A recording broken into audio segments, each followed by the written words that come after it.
எதை பார்க்கிறார் ஆண்டவர்? இருதயத்தை பார்த்து கணிக்கிறார். கைகளை வைத்தலையே சொல்லுவாங்க.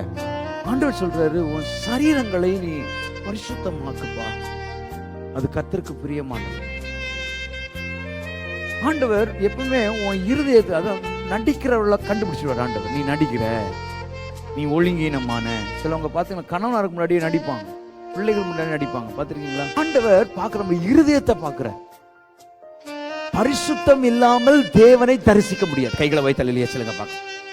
பரிசுத்தம் இல்லாமல் கர்த்தர் இந்த கான்டெக்ட்ஸை, இந்த சிங்கிங்னஸை கொடுக்க மாட்டார். கைகளை வைத்தலையே சொல்லுவாங்க. இந்த ஒன்னோடு ஒண்ணு ஒட்டுக்கிறத காரியத்தை செய்ய மாட்டார் ஆண்டவர். ஆமென். அப்ப பரிசுத்தம் என்பது மிக மிக முக்கியமானது. இன்னைக்கு பரிசுத்தமா இருந்தீங்கன்னா நாளைக்கு கதவு திறக்கையா. கைகளை வைத்தலையே சொல்லுங்க பார்க்க. பரிசுத்தம் நமக்குள்ள இருந்துகிட்டே இருக்கணும். பரிசுத்தம் நமக்குள்ள இருந்துகிட்டே இருக்கணும். நீ தப்பு செஞ்சனா உன் ஆராதனை வேஸ்ட்.